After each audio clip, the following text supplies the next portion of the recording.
നിശ്ചയിച്ച് നിങ്ങളാണ്. Government continuation ആണല്ലോ. ഞങ്ങളുടെ മുമ്പിൽ വീര്യം കുറഞ്ഞ മദ്യമുണ്ട്. ഞങ്ങൾ അതിനൊരു ടാക്സ് റേറ്റ് നിശ്ചയിച്ചു. അതാണ് ടാക്സ് റേറ്റ്. 120 ശതമാനം മുതൽ 120ഉം 175 രണ്ട് ടാക്സ് റേറ്റ് നിശ്ചയിച്ചു. ഞങ്ങൾ മദ്യനയം തീരുമാനിക്കേണ്ടത് പൊളിറ്റിക്കൽ ഡിസിഷനാണ്. UDF ആണ്. UDF ഞങ്ങൾ എല്ലാവരുമായിട്ട് സംസാരിക്കും. ഞങ്ങളൊരു ഡ്രാഫ്റ്റ് രൂപപ്പെടുത്തും. ആ ഡ്രാഫ്റ്റ് എല്ലാ കക്ഷികളും സംസാരിക്കും. ഞങ്ങളൊരു തീരുമാനം എടുത്ത് നിങ്ങളെ പോലെ മദ്യനയത്തിൻ്റെ ഭാഗമാക്കി വീര്യം കുറഞ്ഞ മദ്യം കേരളത്തിൽ വിൽക്കണം എന്ന് UDF പോളിസി വന്നാൽ ഇതായിരിക്കും ടാക്സ്. ഇനി UDF തീരുമാനിക്കുകയാണ് വീര്യം കുറഞ്ഞ മദ്യം കേരളത്തിൽ വിൽക്കണ്ട, അത് വിൽക്കില്ല. അത് പൊളിറ്റിക്കൽ ഡിസിഷനാണ്. പിന്നെ ഞാൻ ഒരു കാര്യം കൂടി പറഞ്ഞുതരാം. അതായത് ഈ പാർട്ടിയിൽ ആലോചിച്ചില്ല, ഇങ്ങനെയൊക്കെ കുറെ പറഞ്ഞല്ലോ അവിടെ ആലോചിച്ചില്ല. ഒരു ഡിപ്പാർട്ട്മെന്റും ധനകാര്യമന്ത്രിക്ക് അറിയാം, ടാക്സ് തീരുമാനിക്കുന്നതിന് മുമ്പ് ആ ഡിപ്പാർട്ട്മെന്റുമായിട്ട് സംസാരിക്കുമോ? അവരുടെ പ്രപ്പോസൽ മേടിക്കും, അവരുമായിട്ട് സംസാരിക്കില്ല അല്ലേ? ഞാൻ ഈ ലിജു എൻ്റെ മുറിയിലേക്ക് വന്ന് എന്നോട് സംസാരിക്കും എന്ന് പത്രവാർത്ത കണ്ടിട്ട് ഞാൻ ലിജുവിനോട് ചോദിച്ചിട്ട് നീ വരുന്നില്ലേ? നീ എന്ന് വെച്ചാൽ അവൻ എൻ്റെ അനുജനാണ്. അതുകൊണ്ട് ഞാൻ ചോദിച്ചു. പാവം പറയാം 2-3 കാര്യം പറയാനുണ്ടായിരുന്നു. ഈ വാർത്ത വന്ന കാരണം എനിക്ക് അങ്ങോട്ടും വരാൻ പറ്റുന്നതാണ്. ഇതാണ് സ്ഥിതി അല്ലേ? ഇതാണ് സ്ഥിതി. ഇനി ഈ ഞങ്ങൾ ദൈനംദിന അഡ്മിനിസ്ട്രേറ്റീവ് കാര്യങ്ങൾക്ക് ഫയല് കൊണ്ടുകൊണ്ട് KPCC പോവില്ല. അത് മനസ്സിലായല്ലോ. പണ്ടത്തെ ഒരു മുഖ്യമന്ത്രി ഉണ്ടായിരുന്നപ്പോൾ ഫയല് ചുമന്നുകൊണ്ട് AKG സെന്ററിൽ പോയിരുന്നത് പോലെ ദൈനംദിന ഭരണത്തിൽ ഒറ്റ കോൺഗ്രസ് മന്ത്രിയും ഒരു ഘടകകക്ഷിയുള്ള മന്ത്രിയും അവരുടെ പാർട്ടി ഓഫീസിലേക്ക് ഫയലുമായിട്ട് പോവില്ല. But when it policy comes, I will go to PCC office and I will discuss with our PCC president and ask him to convene a meeting of the concerned committee. എന്നിട്ട് ഞങ്ങൾ ഘടകകക്ഷികളായിട്ട് സംസാരിക്കും. ഞങ്ങൾ എല്ലാവരുമായിട്ട് സംസാരിച്ച് ഞങ്ങളൊരു policy ഉണ്ടാക്കും. Tax നിശ്ചയിക്കുന്ന ഫയലും ബാക്കിയുള്ള ദൈനംദിന പ്രവർത്തനങ്ങളുടെ ഫയലുമായിട്ട് പാർട്ടി ഓഫീസിൽ പോകുന്ന പരിപാടി മുഖ്യമന്ത്രി അറിയാതെ ഫയൽ അടിച്ചു മാറ്റി പാർട്ടി ഓഫീസിൽ കൊണ്ടുപോയി അംഗീകാരം മേടിക്കുന്ന പരിപാടിയൊന്നും ഈ ഗവൺമെന്റിലുണ്ടാവില്ല. ഇതാണ് എനിക്ക് പറയാനുള്ളത്. അതുകൊണ്ട് സാർ ഒക്കെ പറഞ്ഞിട്ടുണ്ട്, കൃത്യമായിട്ട് പറഞ്ഞിട്ടുണ്ട്. സാർ ബാറിന്റെ ഇവിടെ CAG റിപ്പോർട്ട് പറഞ്ഞു. CAG റിപ്പോർട്ടിൽ വേറെ ഒരുപാട് കാര്യമുണ്ട്, ഞാൻ പറയില്ല. കഴിഞ്ഞ 100 കോടി രൂപ കുറഞ്ഞു ബാറിൽ നിന്ന്. ഇനി വേറൊരു കാര്യം, മദ്യത്തിന്റെ വ്യാപനം അരുത്. കാര്യം ഈ സർക്കാർ നമ്മളോട് ഉപദേശിക്കുകയാണ്, മദ്യം വ്യാപിപ്പിക്കും. 28 ബാറുണ്ടായിരുന്നു ശ്രീ പിണറായി വിജയൻ 2016 മുഖ്യമന്ത്രിയാവുമ്പോൾ.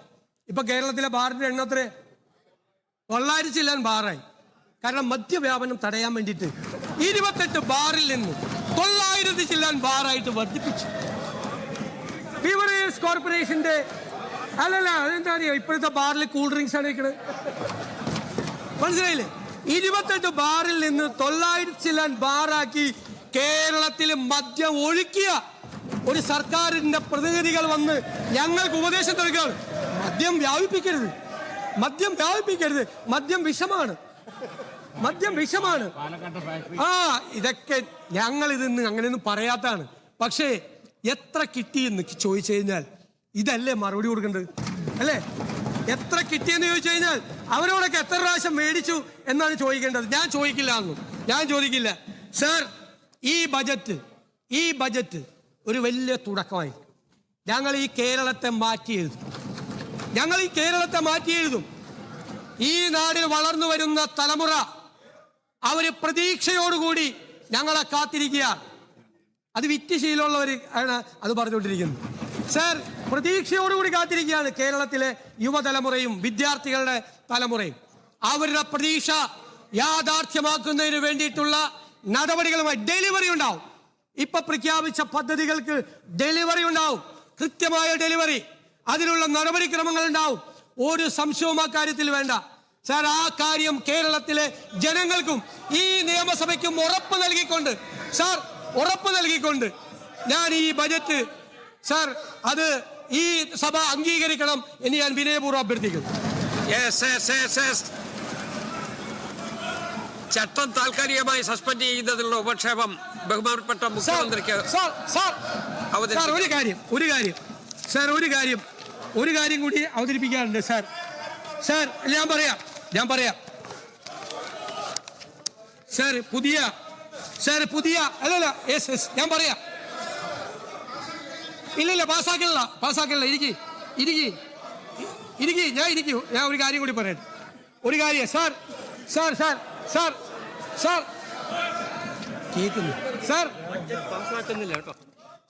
ഒരു പുതിയ ചില കാര്യങ്ങൾ കൂടി പറഞ്ഞിട്ടിരിക്കാം. ഒരു സെക്കൻഡ് സാർ. ഒരു തെറ്റ് പറ്റി സാർ. ഒരു തെറ്റ് പറ്റി. ഒരു ഒന്ന് രണ്ട് കാര്യങ്ങൾ കൂടി പുതിയതായി അവതരിപ്പിക്കുന്ന പദ്ധതികളുടെ കാര്യത്തെക്കുറിച്ച് കൂടി പറയണം സാർ. ഇവിടെ ക്രൈസ്തവ വിഭാഗങ്ങളുടെ കാര്യങ്ങൾ പഠിക്കുന്നതിന് വേണ്ടി തീരുമാനിച്ച JB കോശി കമ്മീഷൻ റിപ്പോർട്ട് വിശദമായി പഠിച്ച് അത് നടപ്പാക്കുന്നതിനുള്ള നടപടികൾ സ്വീകരിക്കും സാർ. വ്യവസായ IT, future technology and AI വകുപ്പിന് 100 കോടി രൂപ അധികമായി വകയിരുത്തും സാർ. അരൂരിൽ ശ്രീമതി KR ഗൗരി അമ്മയുടെ പേരിൽ സ്മാരകം പണിയാൻ 1 കോടി രൂപ വകയിരുത്തുന്നു. ശാസ്താംകോട്ട താലൂക്ക് ആശുപത്രി ആധുനിക സൗകര്യങ്ങളോട് കൂടിയ സൂപ്പർ സ്പെഷ്യാലിറ്റി ആക്കുന്നതിനും കെട്ടിട സമുച്ചയം നിർമ്മിക്കുന്നതിനും 5 കോടി രൂപ വകയിരുത്തുന്നു. തിക്കോടി മൂടാടി പഞ്ചായത്തിലെ കോടിക്കൽ മിനി ഫിഷിംഗ് ഹാർബർ നിർമ്മാണത്തിന് 7.5 കോടി രൂപ വകയിരുത്തുന്നു. മാവൂർ പഞ്ചായത്തിലെ കുറ്റിക്കടവ് പാലം 10 കോടി രൂപ വകയിരുത്തുന്നു. പണ്ഡിറ്റ് കറുപ്പൻ സ്മാരകത്തിന്റെ നിർമ്മാണം പൂർത്തിയാക്കാൻ 50 ലക്ഷം രൂപ വകയിരുത്തുന്നു. അമ്പൂരി പഞ്ചായത്ത് കെട്ടിട പണിയാൻ 1 കോടി രൂപ വകയിരുത്തുന്നു സർ. പൊതുവിദ്യാഭ്യാസ വകുപ്പിന് 50 കോടി രൂപ കൂടി അധികമായി വകയിരുത്തുന്നു. തിരൂർ ക്യാൻസർ ആശുപത്രിക്ക് ഉപകരണം വാങ്ങാൻ 3 കോടി രൂപ വകയിരുത്തുന്നു. നീർക്കടവ് ഫിഷ് ലാൻഡിംഗ് സെന്ററിന് 5 കോടി രൂപ വകയിരുത്തുന്നു സർ. കുന്നത്തനാട് നിയോജകമണ്ഡലത്തിലെ സ്റ്റേഡിയം നിർമ്മാണം 5 കോടി രൂപ വയ്ക്കുന്നു. ചെറിയ റെയിൽ അടിപ്പാത നിർമ്മാണത്തിനായി 3 കോടി രൂപ വകയിരുത്തുന്നു. കറുകച്ചാൽ ഫയർ സ്റ്റേഷൻ നിർമ്മാണത്തിന് 1 കോടി രൂപ. വെള്ളയിൽ ഫിഷിംഗ് ഹാർബർ നവീകരണത്തിന് 2 കോടി രൂപ. കോവളം നിയോജക മണ്ഡലത്തിൽ സ്ഥലം വാങ്ങി സ്റ്റേഡിയം നിർമ്മിക്കാൻ ആവശ്യമായ 20 കോടി രൂപ. കക്കോടി പോലീസ് സ്റ്റേഷന് 2 കോടി രൂപ. കരുവട്ടൂർ FHCയെ CSC ആയി ഉയർത്താൻ 1.5 കോടി രൂപ. കാഞ്ഞിരപ്പുഴ പഞ്ചായത്ത് കാഞ്ഞിരം മുതൽ ആനമൂളി വരെയുള്ള റോഡ് 1 കോടി രൂപ. നീലിപ്പാറ മണിയൻകിണർ റോഡ് നവീകരണം 2 കോടി രൂപ വകയിരുത്തുന്നു. പുഞ്ചിരിപ്പാടം റോഡ് അഭിവൃദ്ധിപ്പെടുത്തലും സൗന്ദര്യവൽക്കരണവും 1 കോടി രൂപ. വളാഞ്ചേരി ഫയർ സ്റ്റേഷൻ 5 കോടി. പുത്തൂർ ചെന്നക്കൽ ബൈപ്പാസ് 3ാം ഘട്ട നിർമ്മാണത്തിന് സ്ഥലം ഏറ്റെടുക്കാൻ നടപടി സ്വീകരിക്കും. 5 കോടി രൂപ വകയിരുത്തുന്നു. മമ്പുറം ഹെറിറ്റേജ് വില്ലേജ് ആ പദ്ധതി നമ്മൾ നടപ്പാക്കും. ഇരിങ്ങാലക്കുട നിയോജക മണ്ഡലത്തിലെ കൂടൽമാണിക്യം ഭരതസ്വാമി ക്ഷേത്രം, പായമ്മൽ ശത്രുഘ്ന ക്ഷേത്രം, തൃപ്രയാർ ശ്രീരാമ ക്ഷേത്രം, അങ്കമാലി മണ്ഡലത്തിലെ തിരുമുഴിക്കുളം ശ്രീലക്ഷ്മണ പെരുമാൾ ക്ഷേത്രം എന്നിവ ഉൾപ്പെടെ 4 അമ്പല തീർത്ഥാടന പാക്കേജിനായി 10 കോടി രൂപ അനുവദിക്കുന്നു. കടുത്തുരുത്തി വലിയ തോടുകളുടെയും വിവിധ ജലാശയങ്ങളുടെയും പുനരുജ്ജീവനും വെള്ളപ്പൊക്ക നിയന്ത്രണവും ജലസേചന ടൂറിസം അടിസ്ഥാന സൗകര്യ വികസനത്തിനായി 10 കോടി രൂപ. കരമന കളിയിക്കാവിള 4 വരി പാത വികസനത്തിന് അടുത്ത റീച്ചിലേക്ക് ആവശ്യമായ പണം അനുവദിക്കും. കടുത്തുരുത്തി പഞ്ചായത്തിൽ ജലസേചന വകുപ്പിന് പുതിയ കെട്ടിട നിർമ്മാണവും അനുബന്ധ വികസന പ്രവർത്തനങ്ങൾ 2 കോടി രൂപ. പുനലൂർ റവന്യൂ ടവറിന് 1 കോടി രൂപ ആദ്യം അനുവദിക്കുന്നു. ചെങ്ങന്നൂർ KSRTC ബസ് സ്റ്റേഷൻ നിർമ്മാണത്തിന് 2 കോടി രൂപ അനുവദിക്കുന്നു. കോതമംഗലം ചേലാട് അന്താരാഷ്ട്ര സ്റ്റേഡിയം നേരത്തെ പ്രഖ്യാപിച്ചതാണ്, പൈസ വെച്ചിരുന്നില്ല, 5 കോടി രൂപ വകയിരുത്തുന്നു. മലപ്പുറം ജില്ലയിലെ പരപ്പനങ്ങാടി നഗരസഭയിൽ LBS integrated institute of science and technology എന്ന സ്ഥാപനത്തിന് 5 കോടി. പാലാ എറണാകുളം സൂപ്പർഫാസ്റ്റ് ഹൈവേ നിർമ്മാണത്തിന്റെ പഠനത്തിനായി 1 കോടി രൂപ. റിവർ വ്യൂ റോഡ് വന്നു നിൽക്കുന്ന സാന്തോം കോംപ്ലക്സ് മുതൽ Vaikom road RV junction cross ചെയ്തുള്ള ഒരു ഫ്ലൈ ഓവർ പ്രാഥമിക പഠനത്തിനായി 10 ലക്ഷം രൂപ.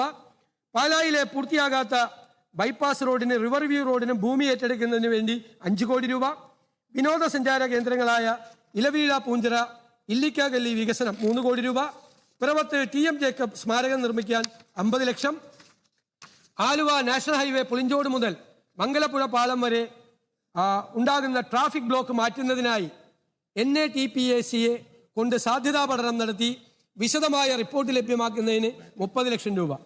എക്സൈസ് ഡിപ്പാർട്ട്മെന്റിലെ ലഹരി വിരുദ്ധ പ്രവർത്തനത്തിനായി 5 കോടി രൂപ അധികമായി വിലയിരുത്തുന്നു. Kayamkulam government girls higher secondary school നവീകരണം അത് 4 കോടി രൂപ വകയിരുത്തുന്നു.